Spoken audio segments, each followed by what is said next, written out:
I slept all day. When I was awakened, the stars were already shining in the sky that looked out the rocky window of my cave. In the dim light of the oil lamp on the ledge of the wall, I saw Selina standing beside my bed. I jumped up immediately. "Is it night already?" I whispered. "Yes, it is night, amico," replied the girl in a muffled voice. "Soon it will be cold, and I will light the braziers. At night in the mountains one gets a shiver." I heard her voice for the first time. She was still wearing her jasper, which covered the lower half of her face. Looking at her face, I wondered if she was beautiful. "Dinner is ready," said Selina, without taking her eyes off me. She had very black eyes, matching the colour of her hair, which was knotted and pinned up with a silver clasp at the back of her head. I was overcome with desire, but I remembered that I was a guest here, and quickly bent down to put on my boots. Then I poured some water from the water barrel into my palms and rubbed my face with it, then wiped myself with my handkerchief. The girl looked at me in silence, but when I caught her gaze I could not decide whether she was smiling or not. The jasper that covered the lower part of her face prevented me from doing so. I nodded to her that I was ready, and she pulled back the curtain so I could go. As I passed her and stepped into the large hall, where there were crates and other objects barely visible in the dim light of the primitive oil lamps hanging on the walls, a strange odour hit my nostrils. The girl walked past and led me through this hall into a dark, narrow corridor, where she pointed to a bright glow coming from a hole in the corridor wall. "This way," she said in a muffled voice, and walked away. I walked down the corridor and entered another cave, which was lit by numerous oil lamps and 4 large braziers. Warmth came from the smouldering embers. Abdul, Ibrim, and some large Arab were sitting around a large bowl of steaming brew. "Buona sera, amici, good evening, friends," I said as I came closer. The large man stood up and walked around the bowl to me. 2 swarthy hands clasped mine in a cordial greeting. "Men Omar," I exclaimed joyfully. "I knew we would meet again," he said in a low voice with a powerful timbre. I smiled when I saw the joy in his eyes. "Hey, I promised you, Ben Omar, that if I was sent to this part of Sirireka as a messenger, I would come to see you at Barca," I said, and continued, playing a trick on him. "Perhaps you did not believe me. But here I was, not on the orders of my command, but of my own free will. I ran as fast as I could." His large body shook with laughter. "Decent men seem to be doomed to run everywhere. And so are you and I. It's more fun with 2, he assured me. Now let's eat. I can't offer you much, but any meal tastes better with friends." He helped me off with my boots, and when I sat down beside him, cross-legged, a slight smile tugged at his lips. "You haven't forgotten what I taught you," he said. Abdul and Ibram said something quickly to Ben Omar in Arabic, and he turned to me to translate. "My brother and Ibram say that you are the only German who has observed the customs of the Arabs in their society. That was last night." I turned to Ben Omar and asked him in Italian, "Have you met any Germans before me?" Upon hearing my question, all 3 Arabs laughed amicably, and I, slightly surprised by this reaction, looked from one of them to the other in bewilderment. Ben Omar put his hand on mine. "We met a lot of Germans," he said. "Now let's eat. We'll talk later," he added with a light chuckle. A large clay bowl was filled to the brim with a hot brew. I guessed from the smell that it was goat meat floating in a thick, fatty sauce that gave off a marvellous odour. Next to it was a small pile of slices of cornmeal bread and another smaller bowl full of crumbly cooked rice. I knew that, as a guest, I should start the meal first, but having neither plate nor spoon, I did not know what to do. In embarrassment, I turned to Abdul.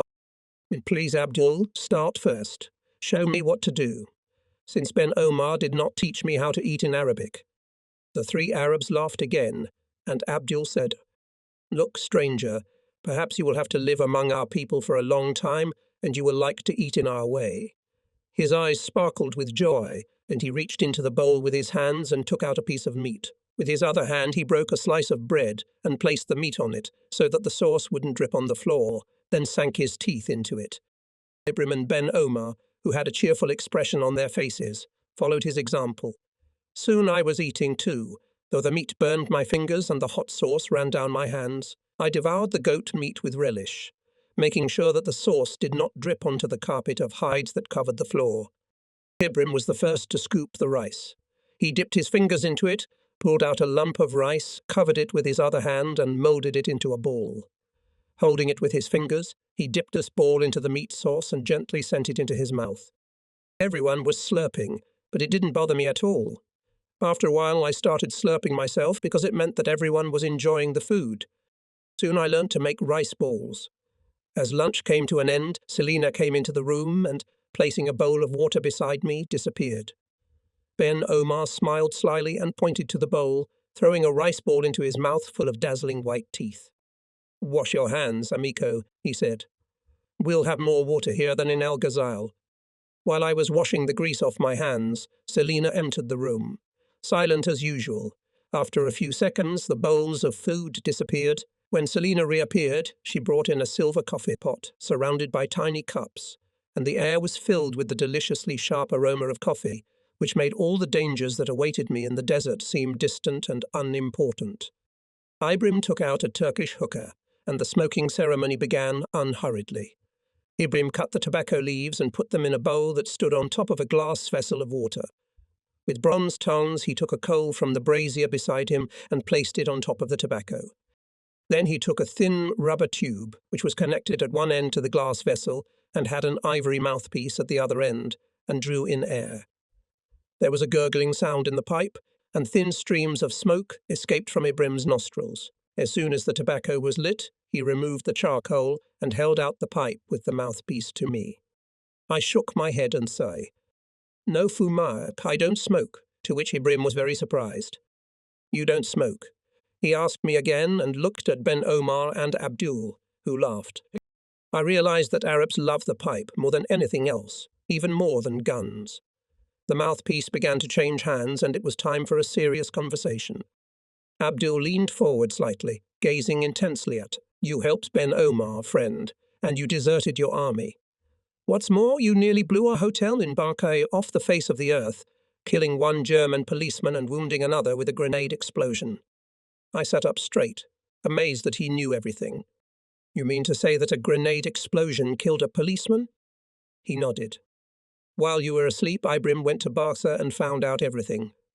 I looked at Ibrim, who nodded in agreement, puffing on his pipe. "Now I see," Abdul continued, "why the Carabinieri ventured into the Arab quarter last night. One German policeman was killed, another wounded. The Italians were not happy about it. They are very afraid of angering the German command, who might accuse the Italians of being unable to control the situation in a city far from the front line. If the dead man had been an Italian, they wouldn't have paid much attention to it, but they will get a hard time for the death of a German." Abdul took the mouthpiece and sucked on it for a while, and then, letting out thick jets of smoke from his nostrils, continued. "So the Italian garrison was raised on alarm. The Italians put sentries everywhere. Roads leading in and out of the city have been sealed off for a distance of 3 kilometers from the city limits. All cars are searched. No man in German uniform can draw water from a public cistern without showing his papers for inspection. It's a good thing I ended up here and not in Barca," I said. Ben Omar handed me another cup of coffee. I must have been worried because he said, "Don't worry, mate. You're here for me." "Don't worry, mate. No one will find you here." I looked at him and asked, "Why then did you decide to take the risk of hiding me?" But Abdul interrupted my. "We will talk more about this. You are in danger of death, so we can speak plainly, for we are in exactly the same position as you. If the Carabinieri capture us, we shall be shot." When he said that, I realized where I was. I remembered the crates of food and barrels of fuel in the Great Hall, the Italian army motorbikes, and the boxes of shells. I found myself in the hands of Arab bandits who were stealing weapons and selling them on the black market. I looked at Ben Omar and remembered that the Italian sergeant who had chained him to the wheel of his car had told me that this Arab had been captured for stealing weapons, and I realized that now I had nothing to fear. My masters, like me, were waiting to be shot. Abdul realized from the look on my face that I had guessed where and to whom I had gone. "We hate Italians," he said, "and we try to kill them at the first opportunity. We take away their guns and keep them in constant suspense, and when the time comes and we are well armed, we will strike." His voice became harsh, and there was a clear note of anger in it. "And how do you feel about the Germans?" I asked. I was very interested to know what they thought of my countrymen. Abdul did not answer at once, but then suddenly raised his head, and the scrutinizing gaze of his eyes met mine. "We kill them too," he said. I looked at him calmly, knowing that this did not apply to me. Any Arab, even a thief and a murderer, has his own code of honor, and if a man took advantage of his hospitality, drank coffee with him, and lived in his house, it would not touch a hair of that man's head. Ben Omar turned to me. "Believe me, friend, we don't hate the Germans, but we don't like the fact that they are helping the Italians. The Italians have killed, robbed, and abused our people, and you Germans have made their position even stronger than before. And if you win the war in Libya and defeat the British, the Italians will turn us into slaves. And then the fertile lands along the dry beds of Cyrenaica will be cultivated by foreign peasants, and we will have to retreat into the desert and lead a nomadic life there. So now, friend, we are helping the English in any way we can, in the hope that they will clear our country of Italians." The feelings Ben Omar had for the enemies of his homeland were clear to me. I sipped my coffee thoughtfully. Then, glancing at my hosts, I asked quietly, "If I want to leave here, will you let me go?" Ben Omar's hand came down on my shoulder. "You'll leave whenever you want, mate. None of us will stand in your way." I looked at the Arabs in silence. Ibrahim was staring at the floor. Abdul was smiling, but it was Ben Omar's open face that reassured me most of all, for all the feelings he was feeling were written on it. "Then I will stay with you for a while, if that is what you want," I said. "But the day will come when I shall leave. There is nothing for me to do here, and it is a long way from here to where I want to go." My words diffused the situation, and soon we talking animatedly. As the night drew to a close, I felt that I'd become their man, and when my new friends showed me the whole cave system, I realized that they were a force to be reckoned with. The Arabs were mainly engaged in attacking vehicles carrying military supplies. They stockpiled weapons and distributed them to ordinary Arabs. This was how they understood their patriotic duty. My new friends earned money by selling food on the black market. Their contacts with British reconnaissance units gave them a secure future, and by killing captured Italians, the Arabs quenched their hatred of the occupiers. Among the ammunition and vehicles captured by the Arabs, there were a few German ones, but mostly everything was of Italian manufacture. When I pointed this out, Ibrahim explained to me that it was one thing to capture an Italian convoy, but quite another to capture a German convoy. Why? Because Italians always have a bottle of Chianti or a Madonna medallion at hand, but never a gun. They prefer to use their feet to flee, not their fingers to pull the trigger. Besides, he added, the Germans are much better armed. Instead of bottles, mandolins, and medallions, they have excellent weapons, and they know how to use them. He laughed loudly. Abdul slapped his thighs with force. "Remember the hotel in Barkay?" he shrieked. "Why waste ammunition when you can throw a grenade down the stairs?" He explained. "You acted there just like the soldiers guarding the German convoy. Besides, they have 20mm guns on their trucks, not pea-shooting guns like the Italians." From the folds of his burqa, he pulled out a German parabellum and looked at it lovingly. "A fine gun," he said, and I could not help admiring the deep, fanatical love that the Arab has for his gun, stronger than for his bride. He would not sell it for any money. Ibrahim pulled out an American .44 caliber automatic pistol that was sticking out from behind the waistband of his burqa. "It's a good gun, but the parabellum is better," he said thoughtfully. I looked at Ben Omar, who grinned wryly and pulled a fearsome dagger from the wide sleeve of his burqa. Its steel shone and glistened in the light of the brazier. There was not a single spot on it. Ben Omar's eyes glittered, as did the steel of his dagger. As an expert in the blades captured from the Australians and others, I appreciated the dagger, but I also realized that Ben Omar was a very brave man, for to wield such a dagger you had to get close to the enemy. I turned to Abdul and said, "Mo, please ask Selina to bring my automatic rifle." He clapped his hands. As if by magic, Selina appeared. In a few seconds she returned, carrying my heavy machine gun on her belt. I took it from the girl's hands, and the Arab's eyes shone with joy. It seemed to me for the first time that Selina was smiling at me under the yashmak. With a flick of my thumb, I unclipped the magazine and handed the machine to Ben Omar. Abdul reached out and took the magazine. He quickly removed the cartridges and pressed his fingers on the loading spring, checking it. 32 rounds, I explained. The set consists of 6 spare magazines, not counting the one in the machine gun.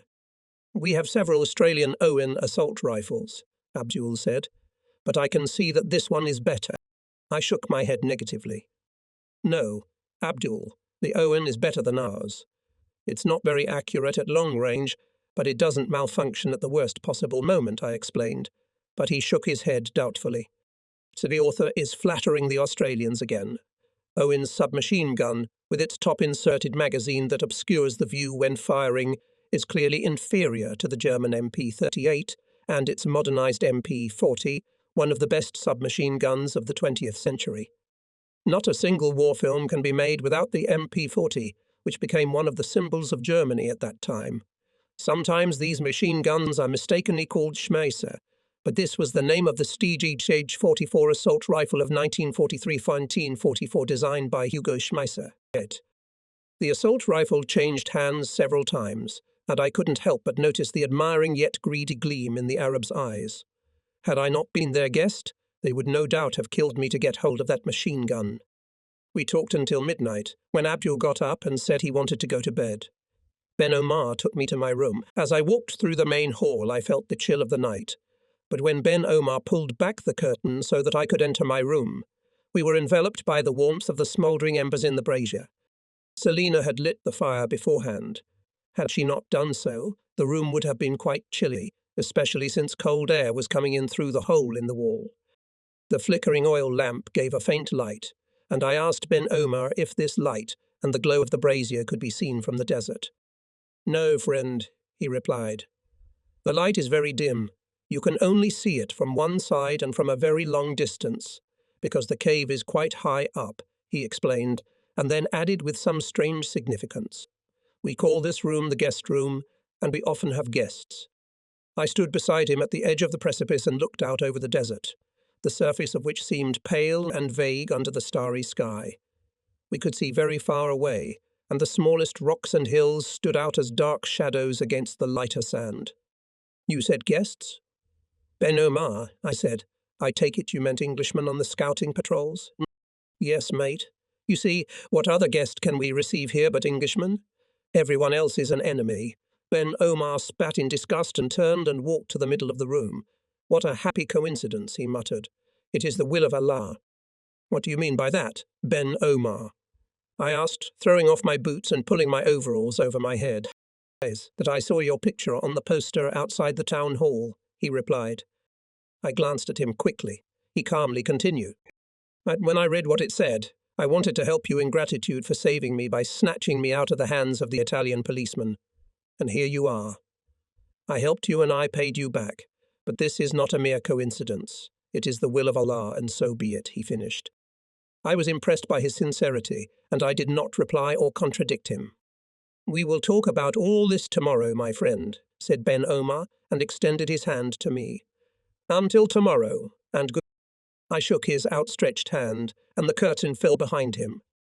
Ben Omar's words were still echoing in my ears, as I sat down on my bed of leather cushions and thought deeply, staring at the flickering glow of the coals in the brazier.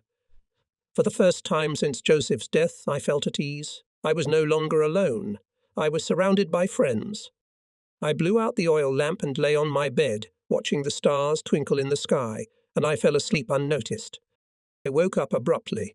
I felt something soft and warm on my lips. The remnants of sleep fled me instantly, and I stared at Selina, whose face glowed faintly in the flickering glow of the dying embers. She took her hand away from my lips and ran her searching fingers along my neck. Numb with amazement, I stared at her. The lower part of her face was no longer hidden by the jasper, and she was quite beautiful. She looked about 16 years old.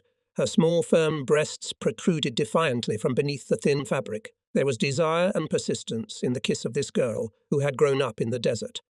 Never before in my life have I been so tempted. I am not a saint, but at that moment I had to fight desperately against myself. But it was not conscience that guided me, but Selina, I whispered. "What will your brothers say if they find you here?" They would kill me." She exclaimed. "Will they kill me too?" "No, you are a guest and a man. They won't accuse you of anything, but they will send you away, Unless, she looked at me confusedly, you want to stay here and marry me. My blood was boiling with desire, but I struggled to hold back. I can't stay here, I said sadly. I have a long way to go, and I could be killed any minute. But I love you, Tedesco, she exhaled. Don't say that, dear Selina, I whispered in the utmost despair. You don't know me at all. I am a complete stranger to you. Besides, how can I marry you if I am not a Muslim? You can become one, she said, pouting her lips. It's not so easy, I objected. I don't know what your faith is. I am not an Arab. I am a guest of your brother's, and I can't make love to you like a street girl. Oh, she sobbed. Don't say that. I'm not a whore to sleep with a man for money, but, oh, Tedesco, I shall never again meet a man with such fair hair and blue eyes as yours, and as brave. Brave? I asked again. No, Selina, I'm not brave at all. I'm running away from the war. Everyone is after me like a wild beast. I'm just desperate. I cannot love you and perhaps leave you with a child who, if I am killed, will have no husband. Please, Selina, for your own sake, don't do what we both want so much, I exclaimed excitedly. There were tears in her eyes. Do you not like me at all? She whispered. No, I like you very much. You are a beauty, a real beauty, Selina. But there can be nothing between us but friendship. I'm a soldier, or was a soldier, because now I'm a hunted animal.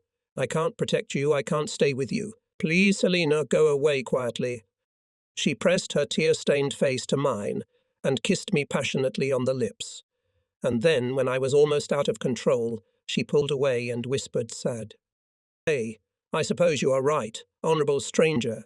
I am only a foolish girl, and I should not disturb your peace while you are our guest. She went away as quietly as she had come. I could not sleep and kept turning from side to side, thinking what a fool I had been to reject Allah's gift, when I might have only a few hours to live. What if it was a trick, and Selina had come here to test me, I wondered. Or perhaps her brothers, Abdul and Ben Omar, had sent her to me as the ultimate expression of hospitality. At the thought, I smiled. I remembered the street boy in Barkay who had offered me his sister. Could my hosts have stooped to such a thing? No, they could not.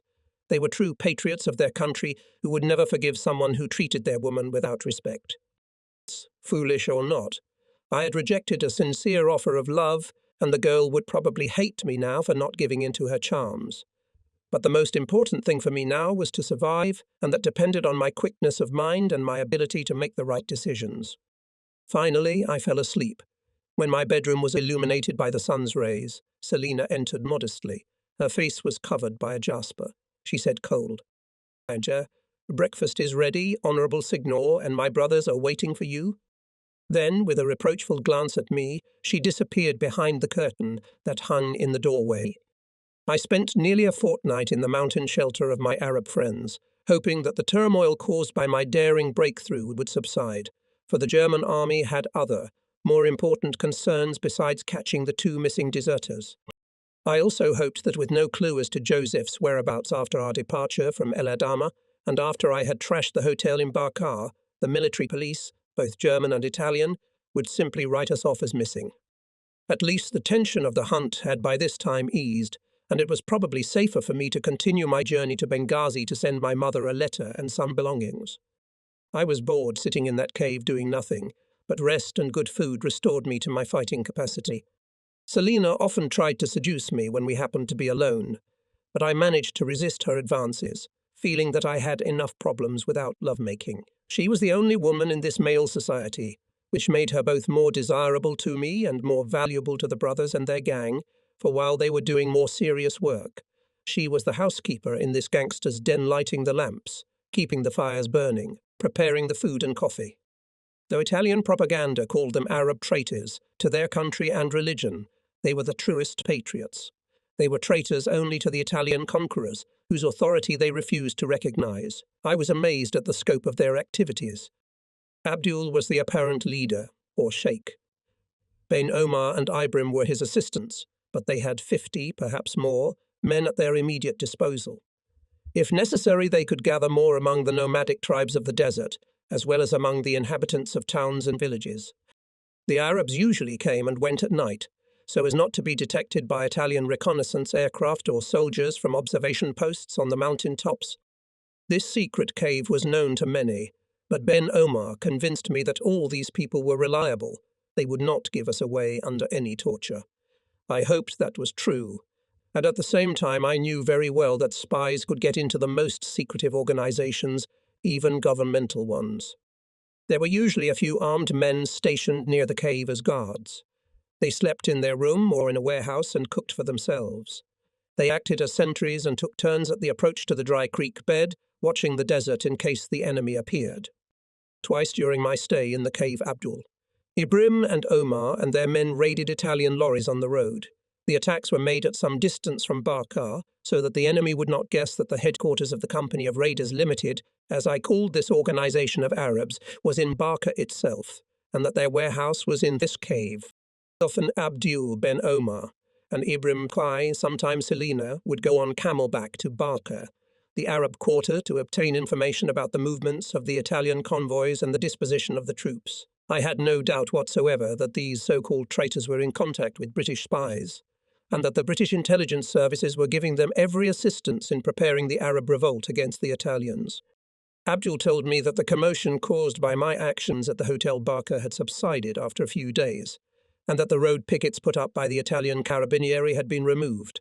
But he showed me 2 other notices about me posted in the city in which the reward for my capture had been increased. On these posters was my photograph, and in bold print the story of my escape, which I found entertaining. I had plenty of free time to go round the whole Arabian cave system, and it was indeed a system, with passages, crevices, nooks, corners, cellars, and halls. Everywhere tinned food was stored in large packages, and boxes of ammunition towered from floor to ceiling. One day, accompanied by Ben Omar, I left the cave, and we had walked several hundred yards along the bottom of a stony, dry bed, when, to my surprise, he showed me another cave that served as a garage. Besides 2 German 3-ton Opel trucks, there was a British Morris armoured car and more than a dozen motorbikes. "Why do you need so many motorbikes?" I asked. He smiled coldly and said, "Messengers are easy prey, for they ride singly." He was right, and I was glad in my heart that I didn't have to travel as a messenger in the Barca area. Otherwise the vultures would have cleaned my skeleton long ago, and the Arabs were travelling on my motorbike. The arsenal the Arabs had amassed was amazing, but the weapons and ammunition didn't just come from raids on convoys. Some were picked up on the battlefields of El Aguila, Es Saloum, and El Makili. Almost every night, men on camelback rode up to the cave with ammunition in bulks, strapped to the camels' backs. They usually left well before dawn so as not to be seen by the Italian observers on the summits of El Akdar, the low UP to 705 meters mountain range in which our cave was located. The cave was located only a few miles from Barca, but to reach its entrance through a dry riverbed, we had to make a considerable detour across the desert and then up a canyon. The Arabs in the detachment used a shorter route that crossed the plateau, but it could only be travelled on camels. The camels were left tethered in a hollow enclosed by the mountains. Any vehicle travelling towards the cave could be seen and heard from afar. In any case, the Italians in motorized vehicles could not get here across the plateau, and the cave could only be approached from the desert side.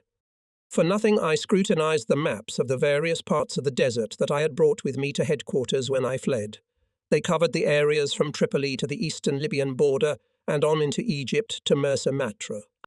The southern part of the maps showed the Lake Chad area. I wondered at the interest of the German headquarters in terrain far to the south, up to 3,000 kilometers deep. It seemed impossible to me to move an army across this space covered with rocky and sandy deserts.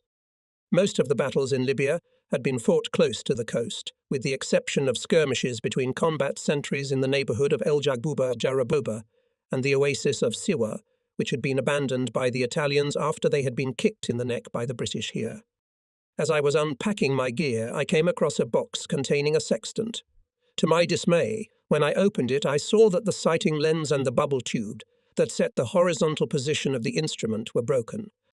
But I had an excellent quality compass that worked perfectly inside the vehicle. This compass was almost unaffected by the metal parts of the vehicle.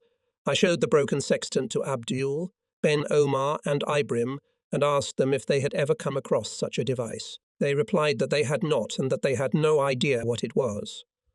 It took quite a while to explain. It's used for locating things like in the desert, I said. My words caused cheers and laughter among my friends. After all, any of them could be blindfolded and taken out into the desert, then unblindfolded and asked to find their home, and they would find it as if their black-haired heads were stuffed with radio navigation equipment. They asked to keep the broken sextant, promising that when they came across another long-range British scouting party, they would try to get one from them. It was then that Ibram asked me frankly, "Would you like us to tell the British that you are living with us?" When I heard that suggestion, I nearly jumped out of my skin. "Do you want me to be stuffed with 7.7mm bullets?" I asked. No, Amico, Ibram said hastily. "The English won't do that. They'll just take you to their headquarters in Egypt." "Is that all?" I asked. "And then they'll send me to one of those concentration camps behind barbed wire that they set up during the Boer War?" "No, thank you. Even if I did desert from the German army, I have no desire at all to spend 10 years in a British prison. I intend to leave the area as soon as possible and go to Portuguese West Africa, that is, to a neutral country." "And what is this Boer War?" Ibram inquired. "Hey, it was fought in South Africa 40 years ago," I explained. "The English wanted to take the gold and diamond mines away from the Dutch Boer settlers there, or something like that." "And the English won?" Abdul asked quietly. "Yes, with great difficulty," I replied. 40 years ago, Ben Omar laughed. "They must have fought with bows and arrows." My Arab friends loudly ridiculed the very possibility of such fighting. I had to laugh too, for although the Arabs were simple-minded, they were well versed in the latest weapons and vehicles. Their outlaw company, Raiders Limited, had a dozen guys who could operate all the vehicles used by the armies fighting in North Africa. Abdul returned to the subject of my contact with British intelligence. "Now you're a German," he said. "But Germans are your enemies." "Not all of them," I corrected him. "Only the ones who want to kill me. They'll all want to kill you because you, like us, are a traitor." "No," I objected. "My position is different from yours. You've never been Italians, so you can't be considered traitors. You are patriots fighting against the conquerors of your country, and you are right to receive help from the English, or from anyone who would help you to get rid of the Italian yoke. But I am not a traitor either. I'm just a deserter. I left the army for personal reasons, but I have no intention of going over to the enemy's side or helping them in any way. I won't help the Germans, I won't help the Italians, and I certainly won't help the British. I want to be on the sidelines." The three Arabs looked at me understandingly and nodded, accepting my personal problem and predicament. "I understand," Abdul said quietly. "You would rather die trying to get across the Sahara to Portuguese West Africa than surrender to the English." "That's right, Abdul," I assured him. "Even if I surrender to an English scouting party, I will refuse to answer questions. But suppose they capture me and take me with them, and they themselves are then captured by German scouts, who also penetrate deeply into Egypt and southern Libya, what will happen to me then?" "A serious situation," Abdul laughed. "Yes, much more serious. And they will put me against the wall to taste German bullets. No, my friend, I don't want that. I ask you not to tell the British that you have a German deserter. It might reflect badly on my health." "Well then, of course," said Abdul, "we won't tell anyone about you. You are our guest, and your wishes are our wishes. We are indebted to you for saving Ben Omar's life." "The debt has been paid," I said, "and you may forget it, for you saved my life by bringing me here and offering hospitality when I needed it. But now I am rested and ready to continue my journey." "May stay with us a little longer," asked Ben Omar, "until we tell you that the way to Benghazi is clear." "I have enjoyed your hospitality too long already," I replied cordially. "But remember that while I am here I am a danger to you. The Carabinieri looking for me may come to these mountains and find this cave. So much the worse for them," laughed Ben Omar. "None of them will return to the base if they go that far." "Well," I continued, "now you know how I feel about English scouts. I must say that I should like to have a look at these adventurers snooping around Italian Libya far behind the front line. Couldn't I look at them without making contact and without them knowing that I am a German?" "That's impossible," Abdul said firmly. The others agreed with him, but I repeated my suggestion. "Can't you disguise me as an Arab," I insisted, "and take me to meet the English?" "Why?" Abdul asked. Just out of sheer curiosity. I laughed, to look at the enemy and see how he acts. My hosts quickly discussed my request in Arabic. Then Abdul said, Tomorrow night we have a meeting with the English not far from here, at the tomb of the Sheikh near Sidi Salim. Ibrim and Ben Omar will go there in a Morris armoured car which is in a cave garage down the stream. Can you drive that car? I can drive any car if I'm given a little practice, was my confident reply. I never doubted it, Abdul said. In that case you will drive the Morris disguised as an Arab, on one condition. And that is, I asked, when you meet the British, don't talk to them. Stay in the armoured car and don't get involved in the conversation. Just act like a driver who is not interested in anything but his own business. I agree, I said with relief. I'll be the mute driver, the silent observer. It will be a pleasant ride through the desert. I'm tired of idleness here, and I'd like to see how wars are lost and won by secret organizations that are never reported in the news. Then tomorrow morning, said Abdul. Try out the Morris in a dry riverbed and do a thorough maintenance check before you go out at night. Then Selina will turn you into an Arab and you'll be one of us. The next morning I went down the dry creek to the garage cave and spent several hours carefully checking the technical part of the armoured car, which I believed had been given to Abdul by the British. I raced it up and down the stream for a few minutes to familiarise myself with the controls, as I realised that I would need quick reactions in the coming night foray through the desert, in total darkness and over a difficult road. I found the Morris to be a good armoured vehicle, but not very fast. I was struck by its tyres. They were a huge size, and I couldn't imagine that they could get stuck in the sand. I now realised that it might be worth stocking up on some of these tyres for the journey across the Sahara after I had sent a letter and parcel home from Benghazi. I would have to take every opportunity to acquire the necessary equipment. At 5 o'clock in the afternoon I returned to the cave and told Ibrim that the car was all right. The English have good equipment, he teased me. Yes, if it's serviced by a German, I countered. These little quips lifted the Arab spirits, though more often the expression on their faces was sullen, as if they were eager to cut someone's throat. This impression was deceptive, however. After all, life in the desert is rough and harsh, and it reflects on a person's face whether they are tough or not. Well, let's go to your room, amico, said Ibrim. I think Selina has already prepared everything. He showed the way. Selina was waiting for us. She pointed to the white burnie and the cloth for the head, said something to Ibrim and left us alone. Half an hour later, I glanced at myself in the rearview mirror that Ibrim had grabbed from one of the lorries. I could barely contain a shiver when I saw my face. The iodine solution mixed with the other ingredients had done its job, except for my blue eyes, which were even bluer against my dark skin. I looked like an Arab. My blonde hair was neatly tucked under a headdress held back by a camel's hair belt.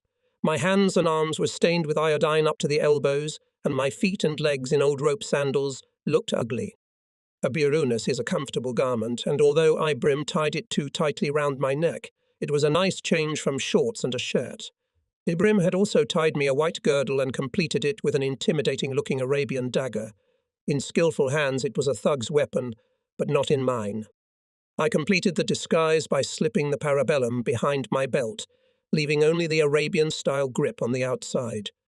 Ibrim looked at me mockingly. The weapon is a bad idea, he said.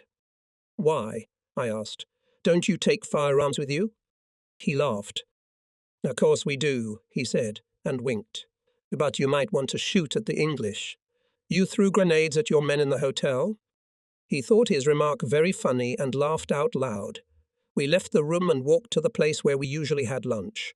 Ben Omar and Abdul were already sitting cross-legged by the brazier. The oil lamps were lit. Ben Omar looked up and was slightly dazed, which made Abdul look up too. Salam alaikum. I greeted them, and Abdul's expression softened into a smile. Ben Omar stood up, took my hand, and spun me round on my axis, shaking his head as if he couldn't believe his eyes. All three of us exchanged quick glances as I took my seat, sitting down in the Arabic way, cross-legged and with the soles of my feet facing me. As far as tradition was concerned, I had learnt a lot from my hosts and could pass for an Arab if one did not look at me closely. My appearance satisfied everyone. When you speak, amico, speak quickly, Ben Omar advised me. If you have to break the silence, of course. but it is better not to speak at all except in Italian. My Italian was far from perfect, but it was for the best. There were hardly any Arabs who spoke it fluently, and certainly none from the desert tribes, except those who worked in Italian offices and wore European clothes. Hey, these English officers speak Arabic pretty well, Abdul told me. If they address you, you'd better answer in Italian. Turning to Ibrahim, he advised him to explain to the English, if necessary, that I was a member of the El Azizi tribe from the Tripoli area and did not know very well the dialect that prevailed in the Barkay area. The Senuscites, the Senuscite order, ruled in the interior of Libya from the 1930s to 1932, Ididu, also had their own dialects of Arabic. In any case, I am only the driver of the Morris and I am not obliged to participate in the negotiations between Ben Omar and Ibrahim and the British. After a quick snack, the three of us set off. I noticed that both Arabs were armed with pistols, and when we reached the Morris parking place, I saw a rolled-up camel skin in the back of the armoured car, which had not been there when I left. Ibrahim unwrapped it, and to my surprise, a gleaming steel Bren assault rifle with a fully loaded magazine sticking out of the top, and 6 more spares appeared. As I took my seat behind the wheel, I figured these desert guys were savvy enough not to rely on luck. Ibrahim took the automatic hidden in the camel's skin and placed it on the floor, sitting down in the back. Ben Omar sat next to me. We drove slowly out of the dry river, which was no easy task at all, considering the uneven and sloping surface, covered with rubble and stones, sometimes as tall as a man. Once we were in the desert, Ben Omar told me to drive close to the steep scree, as there was a danger of being spotted by Italian observers sitting on the plateau above. For half an hour we looped along the foot of the cliff, skirting the scree, ducking into the shadows of overhanging rocks, passing round bends into other dry beds, and at last we got out into the desert and headed towards Sidi Salim and Sidi Bou Ravi. We then pulled onto the road and I increased my speed. Soon we reached a bend. Halfway round the bend we saw a motorbike with its headlight dimmed moving towards us. Both Arabs became alert. Ibrahim handed the torch to Ben Omar, who immediately gave a short, powerful flash and ordered me to stop. I stopped before the motorbike came close to us. Ben Omar got out of the car. "No, shoot," Ibrahim whispered as the motorbike stopped in a cloud of dust next to Ben Omar. A soldier in a Bersalia uniform pronounced, "Isao." But as he removed his goggles, he became worried when he realized he was in the company of Arabs. He did not have long to be alarmed. Ben Omar's blade flashed at his neck with the speed of lightning. A stream of blood splashed on the soldier's chest. His legs buckled, and he collapsed with the motorbike into the dust. With a careless movement of his foot, Ben Omar knocked out the glass of the headlight, and it went out. A shiver ran through my body. It wasn't the killing itself that struck me, but the ordinariness and skill with which it had been done. "Quick, help," Ben Omar hissed. Ibrahim had already jumped out of the car. I switched off the engine and jumped out too. The two Arabs expertly searched the Bersalia's pockets, but apparently found nothing of interest. After making sure there was nothing left on the road, they dragged the body by the hands and left it lying in the desert. I lifted the motorbike onto its wheels and found that it was a good machine, a Guzzi, with spring suspension on the rear wheel, which made it easier to ride on the bumpy road. Ibrahim and Ben Omar didn't give me time to scrutinize the Italian machinery. The three of us lifted the motorbike and loaded it into the Morris. Ibrahim then summarized what had happened in one sentence: 1 motorbike minus driver and headlight. This was followed by a happy chuckle, as if the incident had been just an amusement, and we resumed our journey down the road. Personally, I wondered what would have happened if I had been on the wrong side of these Arabs, and after weighing up my chances of survival, I decided never to get too close to the dagger masters, as any argument with them could have badly affected my health. An hour later we arrived at Sidi Salim, an unpopulated place, just a dot on the map where some sheikh's tomb was located. It was 10 kilometers from Barkay, according to my maps. When the white tomb appeared in the night, close to the road, Ben Omar signalled me to slow down. We pulled off the motorway, rounded the tomb and stopped. Ibrahim pulled a Bren assault rifle from his camel skin and picked it up, studying the dimly lit surroundings. Ben Omar said a few words to him, then got out of the car and walked toward the tomb. I listened for every sound, but, except for the creak of pebbles under Ben Omar's feet, There was no sound in the deserted night. An owl's hoot came from somewhere, distinct and unexpected in this calm. I flinched, and my hand slid to the parabellum. Ibrahim patted me on the shoulder and said it was all right. Then Omar dropped out of my sight in the darkness, but immediately, after the owl's second hoot, I saw 3 short torches in response to that signal. Soon I heard the creaking of stones and then muffled voices from where Ben Omar was pointing the lantern. "The English," Ibrahim whispered. I nodded in response. I was tense and out of place, but it wasn't fear, but some kind of stiffness that gripped me. After the second torch signal, Ibrahim signaled me to start the engine and pointed out where to go. From excitement, the sound of the engine seemed too loud and the gear lever was hard to the touch. But all this must have seemed exaggerated to me. Ibrahim's lips came close to my ear, and I heard the order not to leave the car. His words brought me back to reality, and I relaxed, remembering the role I'd been given. Another flash of lantern light marked the direction, and I saw the white bouquet of Ben Omar. 2 other figures standing beside him became more clearly visible in the darkness, and as I slowed to a stop just ahead of them, Ibrahim jumped to the ground and strode forward. They exchanged handshakes and quiet phrases of salam alaikum.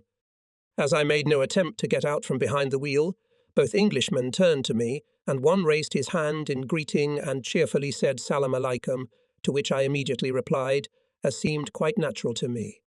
Ben Omar and Ibrahim behaved as if I deserved nothing but salutation. Standing half-turned towards me, they began to speak rapidly to the English in Arabic. Both parties were absorbed in the conversation, and no one paid any attention to me except for occasional glances in my direction. Both Englishmen were dressed in khaki and black berets, the same as the German tankers. I tried to determine their ranks by the silver reflections of the cockades on their berets, but the darkness prevented me from doing so. One of the Englishmen held a Bren automatic under his arm. The other, a large man, evidently the elder, had a 6-shot revolver in a tightly flapped canvas holster, and on the strap that ran from the holster to his neck hung 2 hand grenades, in my opinion the most valuable of his weapons. I could not imagine how, if necessary, he would fire an obsolete revolver in a holster that had to be unbuttoned. The British were wearing the same shorts worn by the Sikh Indian soldiers of the Punjab as part of the British forces. These shorts could be rolled up to the ankles. I always liked these clothes. They kept my legs warm at night and were shorts and trousers at the same time. These trouser shorts were very popular with the German African Corps, and so many British prisoners were taken to the camps already without trousers. The big Englishman was wearing desert boots, in my opinion very comfortable and useful footwear, and knee-length khaki stockings. But the other was content with ordinary boots, and I imagined at once what a stench would go round if he tried to take them off. But I suppose that this was seldom the case, for the English were on the road most of the time. The rapid conversation continued, and I marvelled at the ease with which the British spoke to my friends. I wondered if they spoke German, and I thought it would be a surprise to them if I forgot my promise and spoke, crowning my speech with a cheerful Heil Hitler. Suddenly Ben Omar laughed loudly and, continuing to talk, headed for the cars. The others followed. My hand crept towards the parabellum, but the word motorcycletta made me realize that they were not interested in me. The 2 Englishmen examined the motorbike which the unfortunate Italian messenger had left us after his sudden and bloody demise. Examining the Englishman bent over the motorbike, I noticed the crowns on his patches and realized that I was in the Major's honourable company. After 10 minutes the conversation suddenly stopped, and I heard the noise of engines in the distance. Everyone listened attentively, but no one seemed to be disturbed by it. Since the road was about 400 metres away from us, they thought it was a safe distance. But Ibrahim drew his camel skin Bren, and there was a resounding click of the safety. Since we weren't moving, we were hard to distinguish from any other pile of rocks lying around. But it was possible to see our armoured Morris. A lorry rumbled past, and through the noise of the engine the words of some Italian song could be heard. Soon this ghost of the Italian army disappeared in clouds of dust in the direction of Sidibo Ravi, where the barracks of the Tripolitan horse and camel brigades were located. Neither the English nor the Arabs paid any further attention to the passing Italians. They continued their negotiations in Arabic as if Mussolini's soldiers were nothing to them, and I was perhaps in complete agreement with them.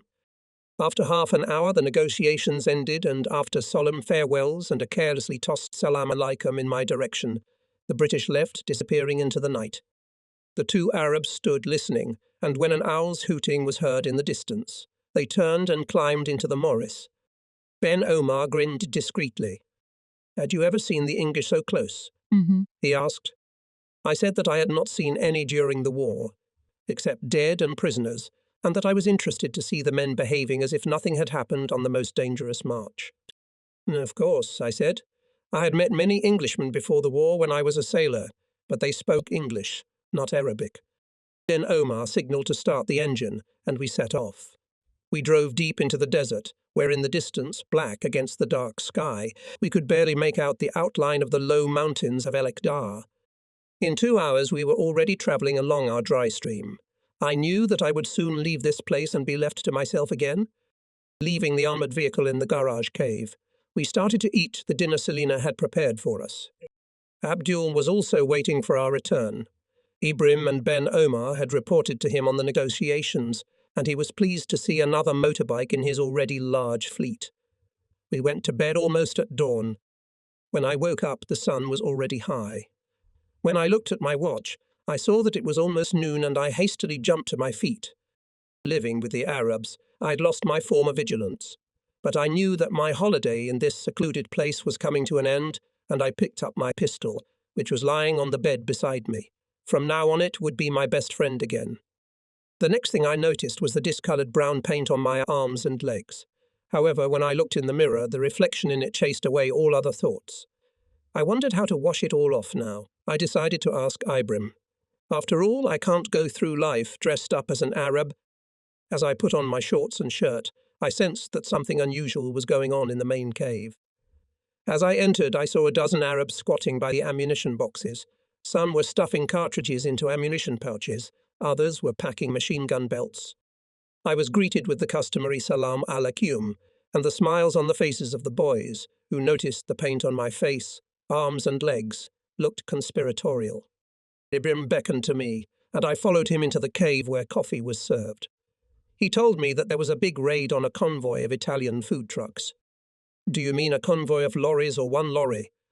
I asked, thinking I had misunderstood. "No, a whole convoy of 14 lorries with food and weapons going to Derna," he replied calmly. His statement startled me. "Oh, how dare you attack a whole convoy? The whole coastal road is full of lorries from beginning to end. You will not have time to cut off one convoy before another one comes around the bend and shoots you all to death." I said. "Amico, there are many roads to Cyrenaica," he objected. "I know that. But the convoys take the Via Balbia because it is a pretty good road." "Yes, it is," he agreed and poured me some coffee. "But this convoy of 14 lorries will take the bypass to Martuba. 2 lorries will stay in Marawa, a few others in Slonta, and one will turn off the Martuba road to deliver supplies to the German observation post near El Jarari, where your men have set up a communications centre. The rest will take the Derna bypass through Martuba. At least that's their orders. But we'll let them take the new route." The certainty with which Ibrim spoke of the convoy routes, the location of military posts, and the number of trucks headed for specific points made me shudder. What was this rebel organization, and how widespread was the network of Arab agents? They must have their men in the Italian army headquarters who passed on to them accurate and timely information about the movements of the Italian convoys. I could not fathom the scope of all this, the intelligence system, and finally its function as a separate entity in the rebel organization. Now I finally understood why the British reconnaissance patrols could travel so far from their bases and feel comparatively safe. They were aided by the Arabs who supplied the British scouts with the information they needed. The hatred of the Arabs for their Italian masters was truly boundless. Otherwise they would not have organized such a strong resistance movement. Filling my cup of coffee again, Ibrim told me that they were going to attack the convoy 20 miles from Barca, where the Martuba road turns into rocky mountainous terrain and abounds in serpentine turns. I had not been on this road, but from Ibrim's description and what I'd learnt from maps I had a pretty clear idea of it. Dusty, rough, twisty and steep, just made for ambushes. "Where is this convoy now?" I asked. "Still in Barca," Ibrim replied and smiled cynically. "The drivers are drinking red wine and sitting in the house of the señoritas." "Is there only one brothel in Barca?" I asked. "Yes, And the senoritas make a lot of money during the war, he said with a grin. And when will the convoy leave town? I asked in my usual tone, as if we were discussing the weather. 6 o'clock tonight, was the immediate reply. At these words I straightened up and looked perplexed at this son of the desert. I learnt it from an order sent to the major at the Maraway post by telephone, he explained, to satisfy the curiosity written on my face. I waved it all away and accepted the situation as it was. Everyone was aware of everything. You see, our MICO, or military department's phone conversations are recorded. The person who records them is an Arab Senasit, and I have a bunch of blood brothers among them, Ibrahim said with an expression as if he was far away from here. Now I understood why a dozen Arabs in the main cave were equipping machine gun belts and stuffing ammunition pouches. Tell me, Ibrahim, I asked, puzzled. How can you drive from here more than 30 kilometers to the ambush site in broad daylight? Do you really think that the Italian observers on top of the mountain will not notice you? Everything has already been done. Amico hours ago, explained Ibrahim. Abdul, Ben Omar and 40 men went to the place before dawn. They are now at the place where the convoy will be attacked. Everything has been thought out in advance. Amico. We can't ride through the desert during the day without being detected. And you? I asked. Oh, I'll leave later, when it's dark, and meet the others on the way back. My job is to cover their retreat, he explained. I couldn't help but admire the organization. One group attacking the convoy, another group meeting it, already with the spoils on the way back, ensuring a safe return. Selina came in and placed a tray of cornmeal tortillas and cold meat in front of us. As we chewed our food, Ibrahim turned to me as if nothing had happened. All our vehicles, I mean the Morris armoured car and the 2 Opel trucks, have gone with the attack group. That means we'll need your Jeep Bedford for a cover operation at night. That's why I've ordered your stuff out of the vehicle, except for the machine gun on the dashboard. We're going to have to use your car tonight. I didn't object. After all, I had enjoyed their hospitality and protection for quite some time. But what would I do if my Jeep was damaged? It's a good car, Ibrahim said confidently, especially after you took the roof off the cab. You can take it, of course. But I'll need it tomorrow. What for? I have to keep going. You know, Librim, if you don't mind, I'll go with you tonight and drive my Jeep myself. Are you going to come with us? Ibrahim asked with obvious pleasure. Yes, I will be interested to meet Abdul, Ben Omar and the others on the way back. Ibrahim smiled, but suddenly grew serious when I added. And when we get back, I will take my things and leave before dawn. Ben Omar will be very upset. Amico, he said. But I can't stay here forever, I said. Ibrahim nodded understandingly. Maybe it's for the best, he said thoughtfully. Your men and Rommel seem to be gaining the upper hand in Libya, and if the British leave Egypt, you'll have nowhere to hide. What will you do then? His words answered my thoughts. If I linger in the coastal area, my life will be in danger with the arrival of the German troops and the German administration, and I might soon find myself in a situation from which I would not be able to get out. I could imagine the noise that tonight's ambush would make. The neighbourhood would be swarming with troops hunting the raiders. All it would take was for an informant who knew the location of the caves to whisper one word to whoever needed to know, and the Raiders Limited would be out of here like rats. The Arabs were well organised, well informed and reasonably armed, but I saw no scope for their successful defence if German HQ found out where they were hiding. Ibrahim went to the main cave to see to the preparations of his little group. I went to where my Bedford stuff was lying and checked it. I wouldn't have time when I returned from my night hike with Ibrahim. Everything was in place. The water jerry cans were full, the petrol tanks were full too, and a separate container held 12.5 litres of machine oil. Back in my cave, I sat for a long time, looking at the desert through the opening in the wall and planning my actions for the next day. I would have to detour around Barkay to fulfill my original plan of getting to Benghazi and sending a parcel to my mother's house. There I would be able to load the parcel directly onto the plane, bypassing the military censors. From my past experience as a messenger, I knew the usual procedure pretty well. All mail from the front was unloaded at the military censorship department in Benghazi, where letters were read and parcels opened for inspection before being sent to Germany. The military police and the Gestapo would be only too glad to detain anything concerning me, especially when the censor had been warned concerning my letters. Anything sent in the usual way would not reach my mother, or she would get in trouble for mail that the authorities would become aware of. In depositing my mail on the plane to Germany, I got to know the crews of some of the planes, but the pilots probably did not remember my name.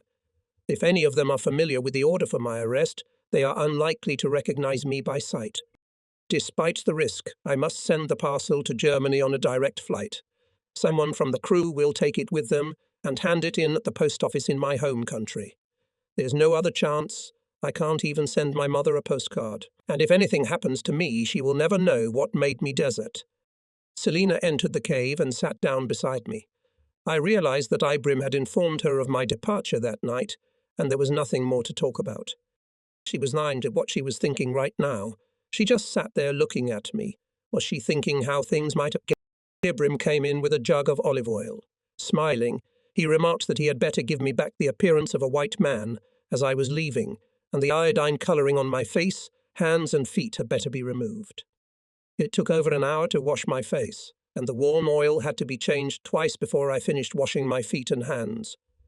After this procedure, no matter how many rags I used to wipe, my skin was still as slippery and glossy as a bronze statue. Shortly after sunset, I climbed into the driver's seat of my jeep and Ibrim sat down beside me. 9 Arabs climbed into the back of the truck. I couldn't hold back a smile at the thought that this must have been the most heavily armed vehicle heading out into the desert night. All the Arabs had German or Italian carbines with crossbody cartridges over their clothes, and a whole armory of pistols and daggers protruded from behind their sashes. In addition, there were 4 breeder machine guns and a small pile of ammunition in the back of the truck. My machine gun was also mounted in the front on an articulated rack, and Ibrim was lovingly fingering it. I drove slowly out of the dry bed and further followed Ibrim's directions, moving along the scree from one rock shadow to the next. I wondered how many weapons Abdul and B. Omar had taken with them to attack the Italian convoy. If this group of 10 men a mere covering party, for which if all went according to plan, no skirmish was intended, were rattling about with so many firearms and After an hour and a half we made a halt. On Ibrim's orders, 2 of his men took a machine gun from the car and set up a rear guard post in the shadow of a cliff. We drove another 3 kilometers and came to a camel trail where the caravans were traveling. Here 2 more men with a machine gun took up position. 8 kilometers later, 2 more men with machine guns lay down near the Martube Road, ready to meet the enemy. Ibrim explained that the post next to the Martuba Road was set up to monitor all those who were returning from the ambush site, which was 13 kilometers away. Any Italian lorry that escaped the attack and headed for Barca to raise the alarm would be stopped here. The whole scheme was carefully planned. I made sure that the entire rebel escape route to the cave was securely covered at key points. There was no chance of a breakthrough for the Italians who had accidentally survived the attack. No wonder this gang had operated with impunity for so long. With such well-practiced tactics, they were the masters of the situation up to now. We drove forward about 7 kilometers and stopped at the dark foot of the hill, where, as Ibrim had explained, there was a sharp turn in the Martuban Road. How far is it from here to the ambush site? I asked him. About 7 kilometers, he replied. Then you should already hear gunfire, I said. He shook his head. The gorges and hills absorb sound. Unless an ammunition truck explodes, we won't hear anything. He was right, as I realized an hour later, when suddenly there was a growing noise of engines and truck after truck began to emerge from behind a dry stream, appearing only 1.5 kilometers away. Ibrim beeped briefly with his lantern, and the lorries responded. Ours, Ibrim said triumphantly. We made no attempt to contact any of the vehicles that passed our position, but as the 12th truck passed, the lantern was signalled again, and Ibrim said to me, That's it. I started the engine and our jeep moved behind the column of trucks 1 kilometer behind as a rear guard. We picked up the 2 left by the Martuba track, then 2 at the Camel Trail, and on until we entered the dry riverbed with the rebel cave base without any adventure. Not a single vehicle from the Italian convoy went back along the Martuba Road, as 2 Arab observers relayed to me. The ambush had been a success. Selina was waiting for us in the cave with a cooked breakfast. There Abdul and Ben Omar told me that of the 14 trucks in the convoy they had captured 10 plus their 2 Opals. The Morris armoured car, which I had driven last night to negotiate with the British, had crashed, falling into a chasm in a narrow gorge where it remained. Of the 40 Arabs who went out on the job, 32 returned home. 4 died in the gorge on the Morris and 4 in the ambush in a firefight with the Italians. 1 Italian lorry was burnt out when a bullet hit the petrol tank, and 3 were disabled, but their cargo was carefully transferred to the Opals. The Italians, said Abdul, hardly resisted at all and fled into the mountains as soon as we opened fire. Only 3 of them were killed. We did not find any wounded. In my opinion, the attack on the convoy was masterfully executed. Being no mere desert raiders, these men planned and executed their attacks with a cunning and thoroughness that could not be resisted. When Ibrahim announced my intention to leave within the next hour, Abdul shook his head negatively. Amico, if you go today, you will not get through. As the day progresses, hundreds of eyes will be watching the desert, and planes from Barkay and Benghazi will be looking for the lorries we took away from the convoy. You will be spotted and intercepted immediately. He's right, Amico, Ben Omar said. The night is long gone. Our raid on the convoy will alarm the Basilias and the Italian Air Force and possibly the Germans as well. If you leave now, you will go to certain death. And why do you want to leave us so soon? My dear friends, I turn to all 3. From what I have seen today, it became clear to me the scope of your operations, and here I cannot feel safe. Pardon my frankness. There is no safety here for you either. The destruction of a convoy of 14 lorries will not leave even the Italian army indifferent. It won't go to waste. The Italians are vastly outnumbered and outgunned. They can send 1,000 or even 5,000 soldiers to find you and smoke you out of here. If the Italians can't do it themselves, they'll turn to the Germans for help. And that's really dangerous. Sooner or later, they'll get word of your hiding place. It doesn't matter how good your cave system is for defense or how well your sentries are set up. You can't expect to get away with the defeat of an entire convoy. So it seems clear to me that you will be locked up in your own fortress one of these days. The 3 Arab leaders looked at me seriously and stroked their beards as I spoke. Then Abdul said, Friend, you have spoken the truth. We realize the danger, but we believe that Allah will protect us a little longer. If we are not discovered tomorrow, the Italians will gradually stop hunting. Then, when they least expect it, we will strike again. But I know that if we are sought and found here by the Germans, it will be a hard battle. In that case, your position with us will become very difficult. You won't be able to fight on our side against your own countrymen. I would not like that, Abdul, I said. I will try to fight my way through the German military police with fire. But that is not the same as coming to your side in alliance with the British to fight against the German fighting units. My stay here, as you realize, has become impossible. I am grateful for your hospitality, but now you have launched combat operations that are more than petty raids. And since I cannot repay your hospitality by joining your ranks, I must ask you to honor your promise to me when I got here and let me go on my way. You may go at any time. You know that, Abdul said quickly. We understand your situation. It is indeed very difficult, but I don't want you to go from here to certain death. So I advise you to stay here one more day until the Italians calm down a bit. Then, if you wish, you can leave at nightfall, and you'll be long gone by dawn. You speak wisely, friend, I agreed. I will take your advice and stay here another day and leave tomorrow night. But why? Ibrahim asked. Do you want to cross the Sahara by car? If your jeep breaks down, you will die of thirst. You could leave here on camelback with the traders who often come to our caves to buy provisions and weapons for the Saharans. At our request, they will take you from tribe to tribe until you have travelled all the way to the Congo and then to Portuguese West Africa. You want to take a long journey of thousands of kilometres, too long for a car, and even through French and Belgian colonies where you might be arrested. Ben Omar had been silent, but now he spoke. Yes, amico mio, you'd be better off travelling by camel than by jeep. Of course, this way will take many months, but it is much safer and more reliable. While I was pondering this suggestion, everyone was silent. Then I said, It is a generous offer to give me safe passage by camel caravan with your men, but I am not a good camel rider. I feel more confident on a vehicle with equipment I know, with an automatic rifle, a machine gun, and a parabellum as my best friends.